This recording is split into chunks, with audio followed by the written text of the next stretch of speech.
This is the first time that you and I have been back here since 2015. We were here for that site visit, but this is the first time we've been out actually on the site since we were walking with Al Keats that time. Going back and thinking about how much everything's changed since like when we came out, seeing the roads, seeing the rigs and the people, and it's surreal, you know? How did we end up finding this project? This whole trend, I mean, if you think of where it goes in all these other districts, there just had to be something here. And remember when we came out and we're walking around with Alan and finding visible gold here, visible gold there, and just for us to just get out of the truck in one day, walk around, see that much gold, and not have something significant, that was it, you know, for me.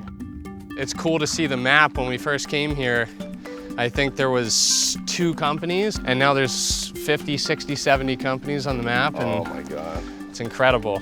Yeah, it's about time though. This is a real district. It's a big district, and yes, we have a really exciting story, but a lot of people do.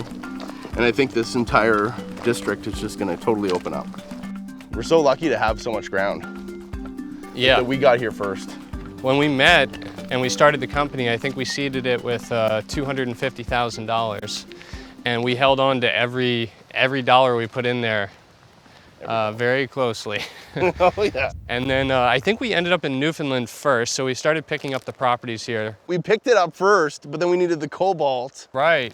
So you're driving, one day you call me, you're driving through the town of Cobalt, Ontario, and I said, Denis, I have no idea what cobalt is, but I've heard that they're using this in batteries and cell phones. And you're like, yeah, but there's silver in there. And I was after there for the silver. Right. It was the silver we were interested in. And you said she wants like $200,000 for 4 past producing mines. You think about that now?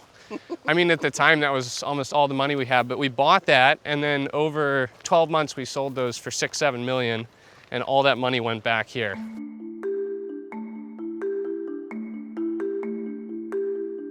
This is a pretty cool story. I mean, for Canadians to have what could be the most significant discovery in a generation happen in their backyard, actually in Newfoundland of all places. Yeah, for sure. So we're coming up on the, that's it, the dome there.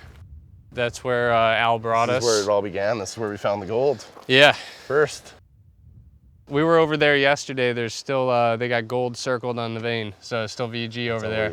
Remember we walked kind of all the way down this way, back up this way, and then there was the odd vein here, and oh, there's a VG here, and then this hole was drilled over there, and it was 20 grams over 8 meters or something. It was cool seeing gold, and I wanted the property, but even to this day, it's kind of like, you know, yesterday we saw gold over at JBP. Like, people don't see that. No, you don't get that kind of stuff. You can go on a lot of site visits and see a lot of different projects, and you know, it's very rare to see gold. And so the amount that we saw here early, I think it was just amazing, like just to have that much, and those grades and all that stuff all over the place. There was a few pundits that were saying, you know, oh, Newfoundland, there's never anything big. I don't know where this rumor started. When we talked about Newfoundland, I remember getting chuckles like, oh, good luck. Everyone was anti-mining. The whole street, everything was just ice cold. No one cared. You said that we were so lucky. You're like, we're so fortunate because we'll never get a better buy opportunity in our lifetime. This is like the bottom of the market. We may never see another bottom like this ever again. Yeah. And so you looked at a glass half full, which was really cool. So I think that's what kind of, I wanted to align myself with that thinking, and I couldn't do anything else. I don't know any other businesses or anything, you know, this is about it. So when you meet somebody that's kind of against the grain going, wow, everything is so dirt cheap, this is it. We gotta take advantage of it. Yeah, and the one thing we've always done is we've bought things cheap when nobody else is interested, and that's kind of been the resounding success from a shareholder value point on Newfound Gold. I still don't feel that we're in that raging bull market, but it just goes to show that it took us 6 years and we're still not to the apex of the market. Something's brewing in gold, and the cycles are long. We got a lot of cash.